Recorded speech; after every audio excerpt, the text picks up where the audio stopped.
Something's wrong with the sun. You don't know what caused it, but it's gotten so hot that it's burning people alive. Folks can only go outside at night anymore. But the people that do have been noticing something strange. You see, some of the people that they come across aren't really people. There's something off about them. Something in the way they look, in the way they smile. Are you able to tell the difference between what's really human? Or are you just another victim of the visitors? This is the basic premise of No, I'm Not a Human. And I gotta say, it's probably one of the most interesting apocalypse scenarios that I've ever seen in a game. I think it's safe to say that we all enjoy a good little apocalypse, right? You've got the eerie isolation of Project Zomboid, the haunting beauty of The Last of Us, and even the bleak, familiar wasteland of the Fallout franchise. But after a while, all of these games start to get a little bit boring and formulaic. There are only so many times that you can hear the phrase, well, butter my butt and call me a biscuit, before you start to lose feeling in your frontal lobe. On the contrary though, the world of No, I'm Not a Human feels like a really fresh spin on this genre. The people that you encounter here are weird. The things that you'll watch happen are downright horrifying. And the vibes that this world gives off are fucking phenomenal. So without further ado, please make yourself comfortable and let's investigate the world of No, I'm Not a Human. But before we get too far into this video, allow me to introduce you to today's sponsor, Wand. Oftentimes, whenever I make content like this on indie games, I run into a lot of different issues. I'll have to play through the game several times, collect a ton of super specific footage, and in games like No, I'm Not a Human, where you're only offered 1 or 2 saves for your entire playthrough, that can lead to some really boring repetition. However, today's sponsor, Wand, has an answer to that problem. You see, Wand offers players easy access to all sorts of cool little gameplay tweaks that aren't available in the base game. Maybe you want to be able to save your game as often as you want, or maybe you've got some other settings that you'd like to tweak. Wand allows you to make your game exactly how you want it, and it supports over 3,500 titles, such as Elden Ring, Red Dead Redemption 2, and so many more. And some of their supported titles, like Ready or Not, they even offer custom challenge modes, where you're able to test how skilled you really are. This is some footage of me trying their Unscratched run, where any damage would immediately fail the mission. And needless to say, I didn't do very well. The app itself is super easy to run, and it even has a built-in overlay, so you're able to easily adjust it while you're playing. So if any of that sounds like something that you'd be interested in, you can download it for free using my link wand.gg/Isaac Morgan, which you can see here on screen or click down in the description below. They're currently right in the middle of their Black Friday sale, so there isn't a better time for you to go and check them out. And of course, a huge thank you to the people over at Wand for sponsoring today's video. Let's get back to it. Our story here begins with a knock at our door. It's our neighbor. He tells us that he's come to check on us because he heard that something strange has been going on. Something real bad seems to be headed our way. I just got off the phone with my cousin. She told me the news is saying something weird is going on with the sun, and that there are people coming up from underground. They're calling them visitors, for whatever reason. Creepy stuff, huh? I sure hope it's not true. Visitors? Yeah, that's what they're calling the people from underground. I guess it's because they're visitors to Earth, or the surface at least. Or maybe it's because they're going around trying to get into people's houses. My cousin told me that being home alone is dangerous, so I came over to make sure you don't end up hurt, or worse. I can look after myself. I'm sure you can, but I'm not sure you understand just how dangerous it is to be alone right now. How about I stay with you for just one night?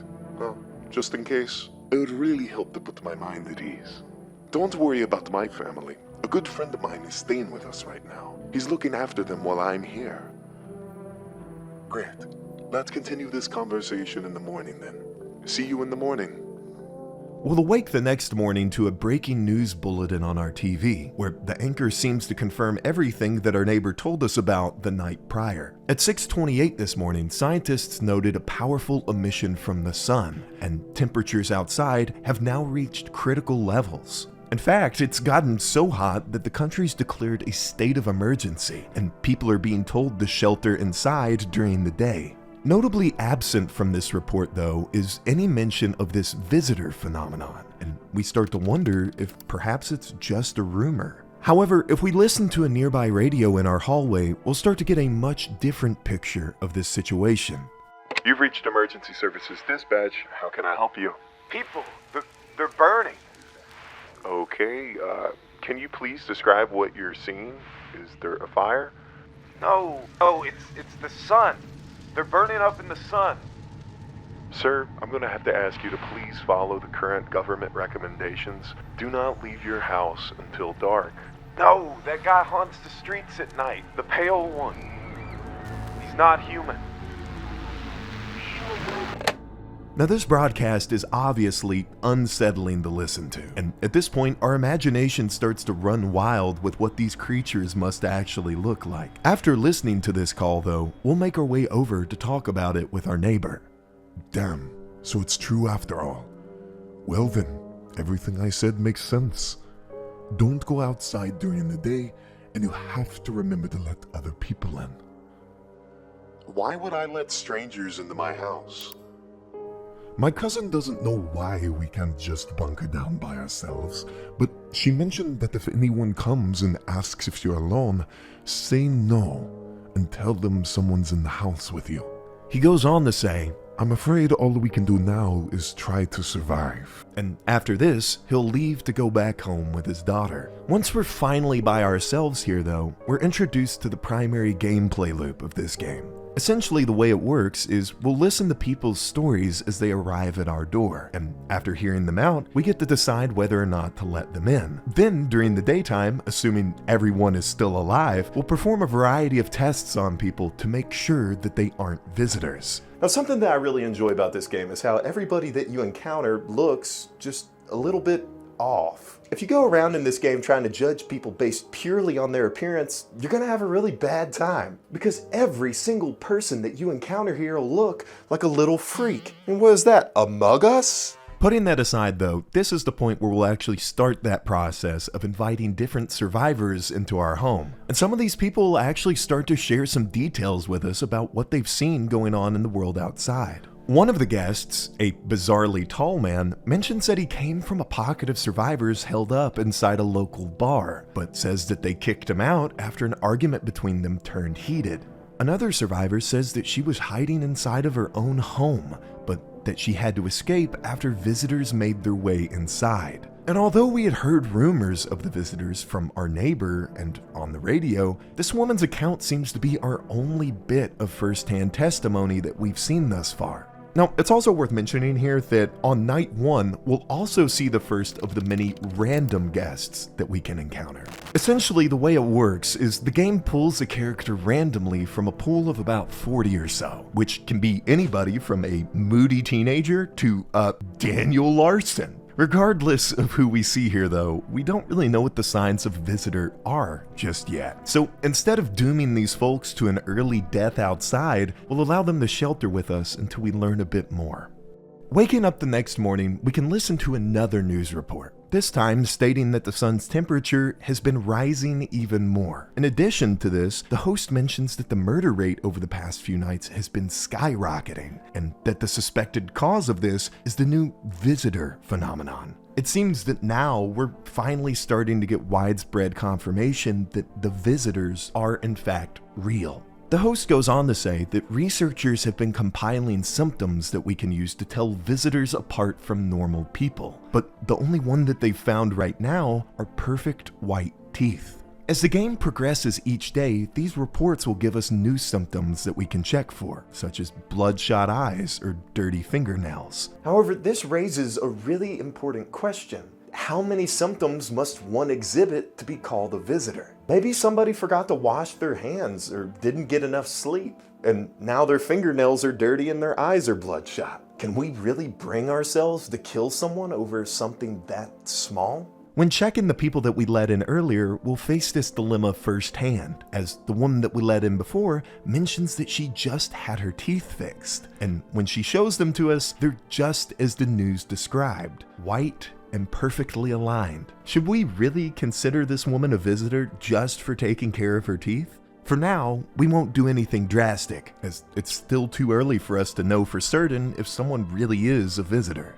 After this interaction though, we'll question this woman a bit. After all, she was run out of her own house by visitors. Maybe she can give us a bit more information about what these things are really like.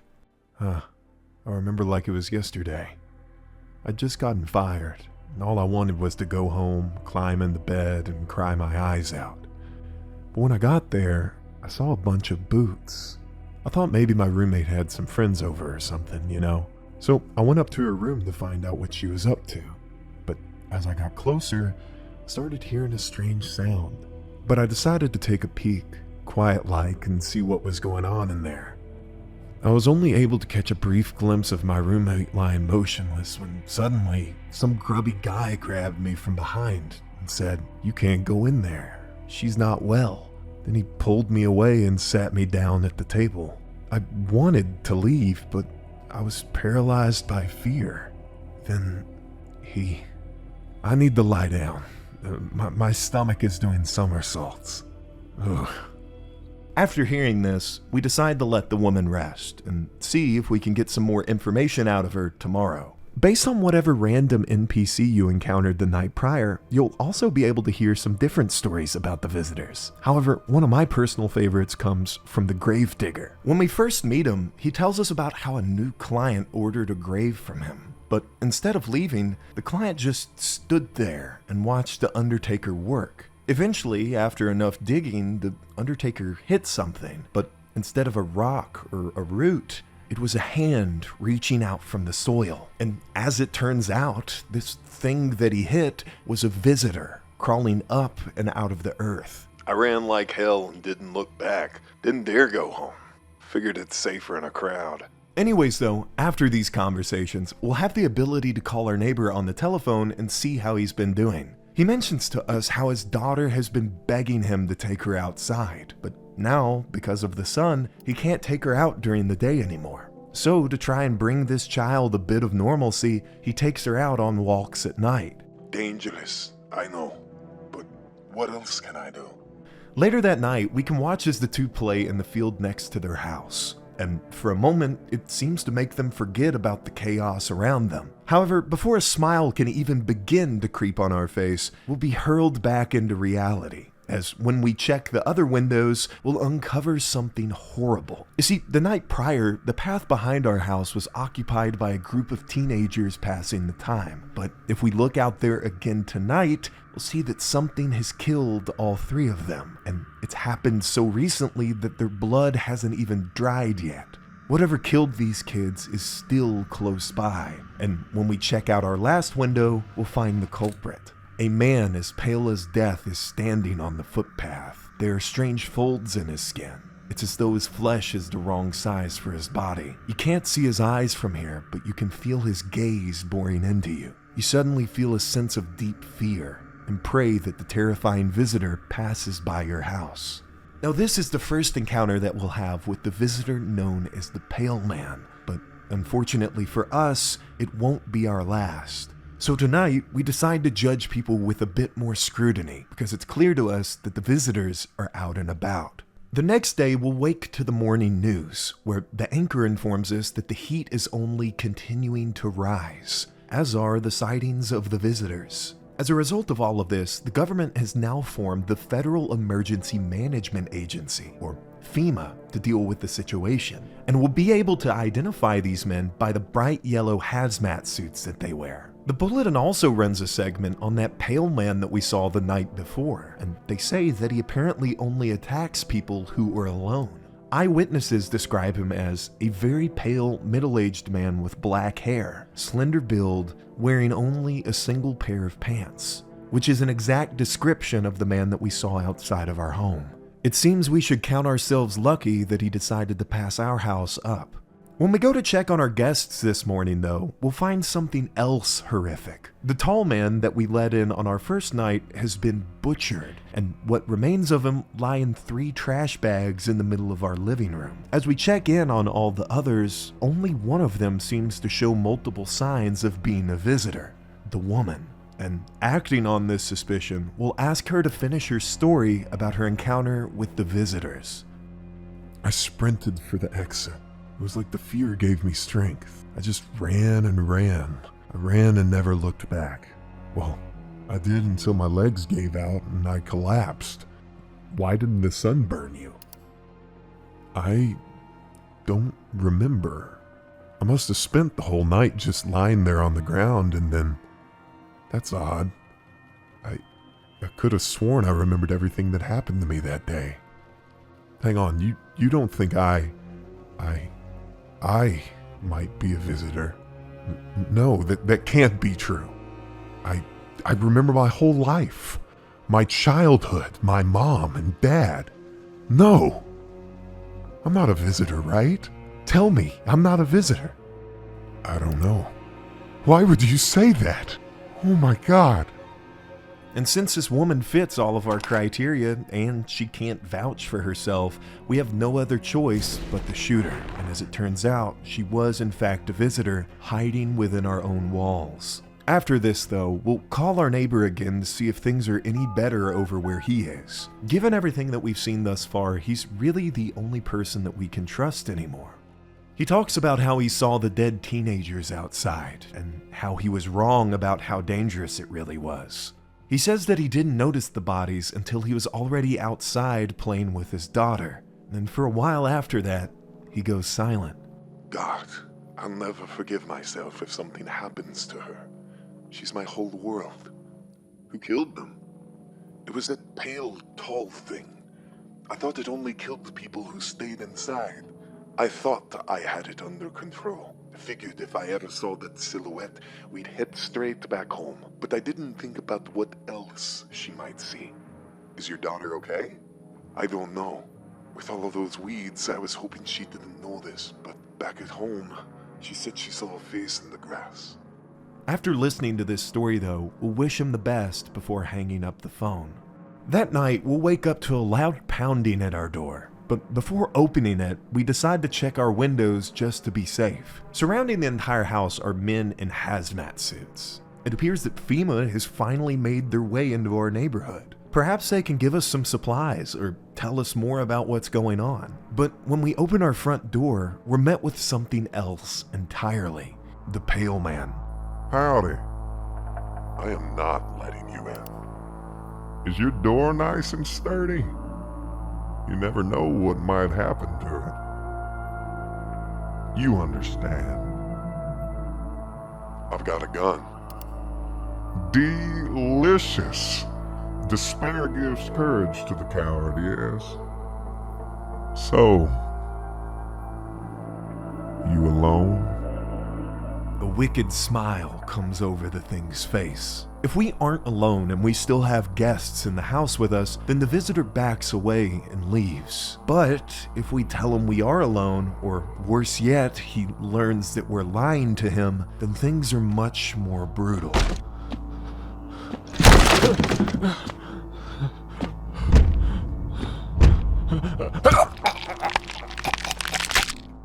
Luckily for us though, we still have a few guests staying with us, so for now we'll be able to avoid this early death. The next morning we'll learn on the news that FEMA has set up quarantine zones in several different cities, and is now going door to door expecting full cooperation from residents. On paper it sounds kind of typical given the current crisis that we're in, but when we dig a bit deeper, another narrative begins to present itself. If we eavesdrop in on the nearby radio, it'll give us the impression that FEMA is actually participating in some sort of a cover-up, as it's mentioned that they stole a mountain of documents from a scientist investigating the cause of the visitors. This radio broadcast begins to present us with the idea that maybe FEMA isn't operating in our best interests. This mindset's reflected in several of the NPCs that we'll encounter too. However, their motives for feeling this way vary significantly from one another. Some of them genuinely have a reason to be upset with FEMA, citing bad encounters and beef that they have with the group, while other people are deliberately trying to sow distrust in the player, making sure that we never aid FEMA in their mission. Something that makes this game's story so interesting to me are all of these conflicting sources of information. It seems that everybody that we encounter, aside from maybe our neighbor, seems to have their own personal agenda, and it's up to us to decide who we trust. Speaking of our neighbor though, we decide to call him up again, hopeful that perhaps he can provide an unbiased perspective on what's been going on. Honestly, I'm still shaken up by all of this. The murders, the soldiers, FEMA. They even showed up at my door last night, asked about the people staying here, scribbled something onto a tablet, and then one of them took someone out of my house. Where did they take them? Hell if I know. They said it was for tests. I thought all of these soldiers and government officials would fix things. Should have known better than to think they'd help us or get us to a safe place. What even is FEMA? I don't know. Nobody really knows that much about them. They came out of nowhere acting like they've got everything under control. But how do they even spot the signs when they're all just normal human traits? Feels like they're not telling us the whole truth. Good thing they didn't take your daughter. No way in hell I'm ever letting that happen. Over my dead body, if those bastards so much as lay a finger on her, I'll tear them apart. Something strange happens once we go to say goodbye to our neighbor though. He asks us to promise that if something happens to him, that we'll take care of his daughter. However, regardless of how we answer this question, the conversation quickly ends. Hauntingly though, that night, we'll look out our window to see that our neighbor's house is up in flames. What could have caused this? Is anyone still alive? The questions swirl around in our head until we're overcome with a feeling of helplessness. Over in the next window, we'll see the pale man again, this time holding the disembodied head of one of the FEMA soldiers. The entire squad of FEMA soldiers that was outside our house just yesterday has been massacred. However, strangely enough, when we go to check out our door, it isn't a visitor or the pale man, but instead a FEMA agent standing on our front porch. The agent tells us that he and his team have been making house calls all around the neighborhood, and that they need to collect some more data to send over to FEMA headquarters. He informs us that he has to take one of our guests, and tells us that we have to stay here and await further instruction. And before we can question this guy much at all, he swoops in and takes one of our people away. Something about this encounter feels really off to us. The agent expects our full cooperation in just handing people over, but never tells us what these people are going to be used for. FEMA definitely feels shady, but as of right now, there isn't much we can really do about them. Later on in the evening, we'll wind up hearing our neighbor's daughter at the door, who is sobbing and begging for us to let her in. She tells us that visitors killed her dad and that now her house is on fire. The little girl has nowhere else to go, and if we turn her away, she'll surely die before morning. So remembering our promise that we made to her father, we'll let the young girl stay inside. In the morning, once she's calmed down a bit more, we can try to talk to her a bit about what happened. And she'll briefly tell us that some strangers made their way inside of their house, but upon seeing them, her dad remarked that they were wrong. The girl doesn't get much more out of her mouth before she begins to break down into tears again. And it's obvious to us that whatever she must have watched had to have been traumatic. In other news though, FEMA's now placed all major populated areas under full quarantine. Traveling outside of these areas is now illegal, and it's becoming clear to us that the government is struggling to keep this situation contained. One of the FEMA broadcasts also suggests that the visitor phenomenon is infectious and that it might be caused from an undisclosed biological threat. What that threat is, though, is still unclear to us. Strangely enough, this theory can also be backed up by the old Woodsman, who is one of the random NPCs that we can encounter. If we give this man one of our beers, he'll tell us a story of an encounter that he had with the Pale Man, and this story will show us that the visitors used to be ordinary people. I was holed up in the cabin, keeping myself to myself. Then one day, this fella gone shown up. Desperate. Starts banging on the door, begging me to let him in. He was pale and shaken up like he'd seen death itself. No clue how he got that deep into the woods. Didn't look like no hiker I'd seen before, so I told him to beat it. He tried to break the window, but I told him I had a rifle, and that sent the varmint running. Figured that'd be the last I saw of him. So the fella ran off and I stayed in the cabin. But then I done ran out of firewood. Had to go out and grab some. Picked up a bundle and came back and my rifle was gone. That rattled me, it did. I tore the whole darn place apart, but it weren't nowhere to be found. That's when I saw him outside the window, that same fella from before. He had my rifle, but he'd changed. He took the gun in both hands and snapped it like it weren't nothing more than kindling. Then he just gone stood there, staring, like he's waiting for me to blink, for a chance to snap my neck. And then dawn broke, and the varmint just vanished. That's when it hit me. Staying out there alone, without a gun, that's a one-way trip to hell, son. So I was up and out of there. Took off before the sun done finished rising.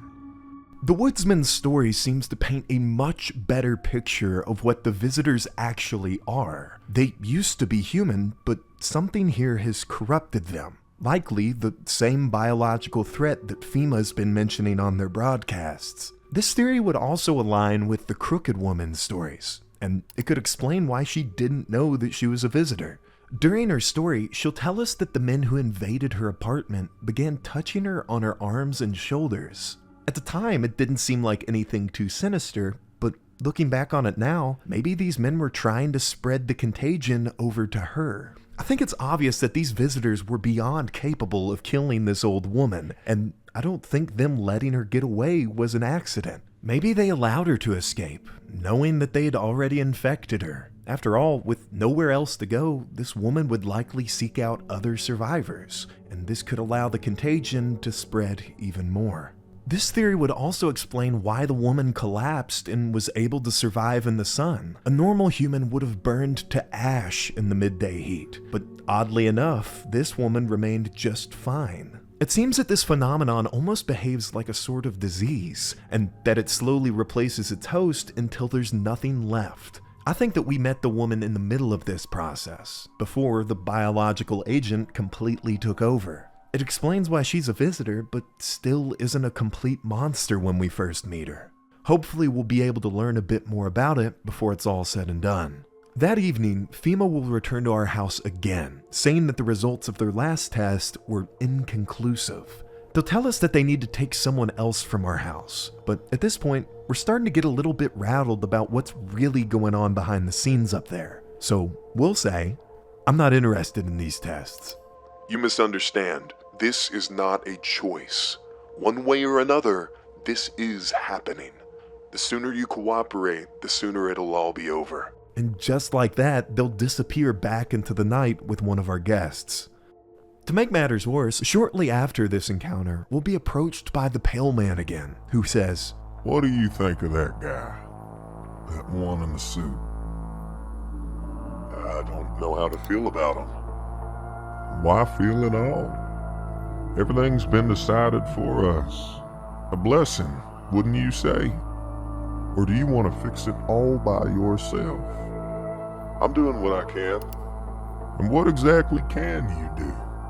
Can you ward off death? Stop the floods, the fires, the decay? The only thing you can stop is a heartbeat. I'm not alone.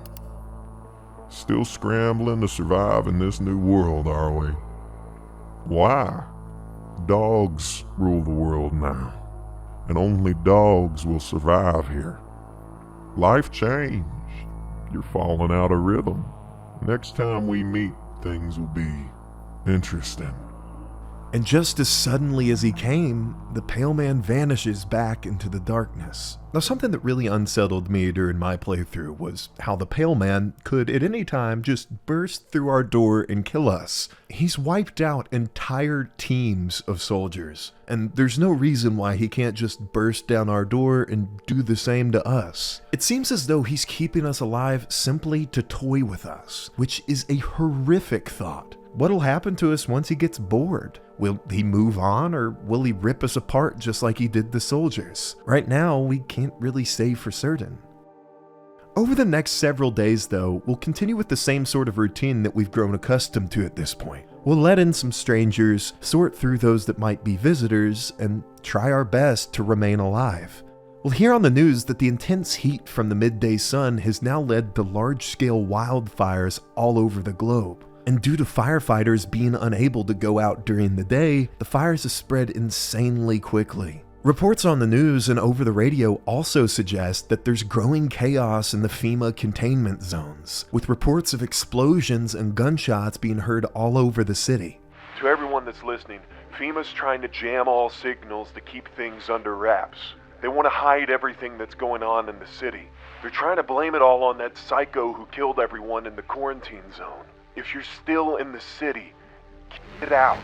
It's not safe. Avoid FEMA patrols. They're trying to kill you. Run while you still can. Now, it's unclear to us what's really going on in the quarantine zones. Some reports suggest that it's civil unrest, while accounts like this one imply that FEMA are the ones causing the madness. All of this conflicting information makes everything feel a lot more real and unsettling. For instance, on one broadcast, it appears as though the signal's been hijacked, as the new host will say, "Silence is the harbinger of death, a sinister quiet that drains the soul, but worse than the emptiness is the ringing, a distant funeral knell growing ever louder. The bells toll for us all, filling our ears with endless din, filthy thoughts caught in webs of wax, an infernal nest where visitors thrive, tangled deep in sticky sustenance. Cereman inundans, Cereman inundans, Cereman inundans." Now this is very much the schizophrenic TV equivalent of "there are bugs in my skin," but if we take the mystery broadcast's advice, we'll actually find that some of the visitors have bugs crawling out of their ears. Perhaps this is that biological agent that we've been warned about. To make all of this considerably worse, there are also reports of an armed vigilante that's been going around killing people that he deems visitors. And later on in the week, we'll actually see him making his rounds outside of our house, killing survivors and even lighting houses on fire. He'll eventually come and knock on our door and demand that we prove to him that we're not a visitor. And so long as we can show him that we aren't exhibiting any symptoms, he'll let us live. We'll also have several other encounters with both the FEMA agents and the Pale Man, both of which have started to get progressively more and more unsettling. The FEMA agents have started to get more aggressive with us for test subjects, and they even threaten to take everyone in our house if we don't comply with their demands. And the Pale Man seems to imply that there are far worse visitors out there than him that would love to pay us a visit. In addition to all of this, we'll also hear word about a local death cult starting to take shape, and their leader will even ask if some of their members can shelter within our house. And if these men happen to survive, we can eventually look out our back window to watch as they sacrifice themselves in our backyard. Now, all of this stuff is really just to say that the situation's been getting a lot worse, so we'll need to stay on our toes and keep our wits about us. Awaking on day 11, we'll hear more of the same. The weather report says that due to the intense heat from the sun, the polar ice caps are beginning to melt, and experts hypothesize that this will lead to catastrophic flooding all over the globe. Researchers are continuing to investigate what could have caused all of this, but there's been no answers thus far. Over on the radio, though, we can listen as a muffled FEMA broadcast begins to cut in and out. They shouldn't have burned the bodies. If they remains, it wouldn't have continued. We can intercept another similar broadcast the next day. Dispatch to all FEMA units. New directive. Code 451 is replaced with code 955. Do not burn bodies. Apply lie instead. Repeat. Code 451 is burning risk to contain the threat posed by the subject. It would appear that FEMA's burning of the bodies has only caused the situation to grow worse, as whatever biological threat was in the visitors' bodies has now been released into the air and is infecting people via them breathing it in. It seems that we're in the final death rattle of this calamity, and that everything is finally beginning to come to an end. And as if to mark the end of this chapter, that night will again be approached by the Pale Man. They told me this would be our last little chat. Everything's coming to an end, either by our hands or your own. I'm just telling you what I was told, that's all. Do you feel it? Death creeping closer and closer. It's breathing down your necks already. If we have guests inside our home and none of them are visitors, then the Pale Man will disappear off our porch for the final time. However, if more than one of our guests is a visitor, then the Pale Man will break down our door and snap our neck. The next night we'll have a similar scenario that unfolds, except this time with the vigilante. We have to show him that we aren't exhibiting any signs of being a visitor, and if we're able to pass his test, he'll simply say, I'm done here. You won't see me again. Enjoy what's left. Between the sun, the visitors, FEMA, and now this vigilante, our town has been reduced to nothing. Our neighbor's house sits in a heap of ash and rubble. The streets and sidewalks sit caked in blood. And now, as this man steps off our porch, we stare back out at nothing. The next morning, we'll receive news that FEMA has arrested a majority of government officials, citing that they were identified as being visitors. And with the ministry now being unable to function, FEMA will assume the role of interim government. The same report goes on to state that several fugitives have broken through the citywide lockdown and are now at large, and citizens are being urged to barricade their windows and lock their doors. Now, we can't say for certain if all of this information is valid, because it could possibly just be a power grab from FEMA. However, an intercepted radio signal seems to give at least a bit of validity to their claims. This is 18-8. We could not contain it. The subject has left the city perimeter. Immediate backup requested.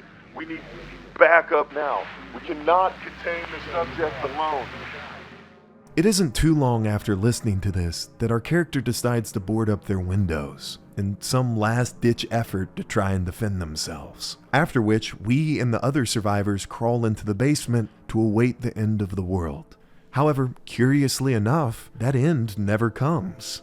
After living down in the cellar for nearly 2 months, an announcement comes in on the radio saying that the solar activity is finally beginning to fade, and that in a couple of days, all of this will be over. At this point, who knows what the future holds? Will this heat just arrive again next summer? Will the visitors still terrorize people every night? We can't say for certain, but one thing above all else remains. We survived. Now that is just one of the many endings in No, I'm Not a Human, but personally, it's probably my favorite. Almost all of the other endings feature the protagonist dying in some horrific way or another, and of the ones where he does survive, I think this is the happiest. But even with this ending, we're left with a lot of different questions that still need answering, the primary of which being, what the hell even are the visitors? Now, there are a lot of different theories about what actually caused the visitors. Some speculate that it was aliens, while others think that it was a man-made experiment created by FEMA. However, I think that the cause of the visitors may have been a little bit more unassuming. You see, all throughout our playthrough, we'll see references to fungus. Some of the visitors will show fungal growths under their armpits. We can find and eat a strange mushroom growing in our basement, and even one of the game's endings revolves entirely around fungus. I think it's safe to say that from an outside perspective, there's an odd amount of mushroom shit in this game. And I think that this is because the phenomenon that causes the visitors is actually a pathogenic fungus, not too dissimilar to the real-life Ophiocordyceps unilateralis, better known as the zombie ant fungus. Now, any of you guys who are familiar with The Last of Us will already know where I'm going with this, and you're probably rolling your eyes at me. But there's a real-world fungus out there that infiltrates the bodies of small bugs, and upon doing so, it slowly takes over control of their behaviors. But what if this fungus didn't just impact bugs? What if it also infected people? Perhaps the rising temperatures caused a fungus like cordyceps to make rapid evolutionary mutations, and now it was able to make the jump over to humans. And once the hot weather reached its peak, it served as the perfect breeding ground for this phenomenon to spread. This is the catalyst that caused the cordyceps to spread in The Last of Us, and based on what I've seen here, I think it's what happened in this game too. Several of the symptoms that we see exhibited in victims also back this up. As mentioned before, we can find literal fungal growths underneath people's armpits. Some folks will have strange mold-like marks on the back of their eyes, and others can even be seen with bugs crawling out of their ears. Perhaps these bugs were infected with Ophiocordyceps too, and that's what helped spread the infection to these human hosts. A point worth mentioning here is that during the game, the only way that the player will ever get killed by the visitors is by the Pale Man. If you accidentally let a visitor in, they'll kill your guests, but never you. Perhaps it's because they were trying to get close so they could spread their condition over to us. I think this fungus theory would also explain as to why burning the dead bodies spread the contagion more. It caused these spores to be released back into the atmosphere, and from there, normal people would breathe these spores in and become visitors. Since this was caused by a fungus, perhaps it also explains why the dead were seen crawling out of graves. It simply hijacked these bodies as a vessel to spread the contagion more. Now, the fungus theory is probably my personal favorite out of all the ones that I've heard. I think it's pretty obvious that with the weather changing and then this event suddenly unfolding, the two are definitely connected. It would be way too big of a coincidence for these two events to just happen simultaneously, completely independently from one another. And this fungus explanation is really the only one that I've seen that ties both of those bases together. The sudden hot weather allowed for the fungus to make this leap, and the fungus infecting people would explain this crazy visitor phenomenon. I think my favorite part of this game, though, is how it's willing to leave these questions unanswered. Whenever a game, and especially a horror game, takes the liberty of over-explaining itself, it sort of loses that mystique to me. Whenever you go and explain the reason behind the threat, it naturally becomes a lot less scary, and you don't want that. When we see the Pale Man for the first time outside of our window, it's legitimately horrifying. Up to this point, we had only heard rumors about the visitors, and we wondered what they must have looked like. And then when we see this, with no explanation of what caused it or anything, it's really fucking creepy. I do not like standing next to this guy. It makes me uncomfortable. I think part of what makes horror scary is that unknown. And I think that No, I'm Not a Human demonstrates that in spades. It's one of my absolute favorite horror games that I've played this year, and I hope that you guys decide to go and check it out for yourselves. Before we leave though, I also just want to give you guys a quick reminder to check out our sponsors over at Wand. Using their service made filming this video a lot easier, so I definitely recommend you guys go check them out. I'll have a link on screen of where you can find them, as well as down in the comments and description below. Also, I'd just like to take a quick moment to thank all of my patrons and channel members who make videos like this possible. For just $1 a month, you too can have your name listed alongside all of these other wonderful people. Special shout out this month to our new members, Bobarker38, Oseros, Sam, Ames, and D-Bush for life. With that being said though, thank you guys so much for tuning in to watch today's video. You know I love you. I'm out.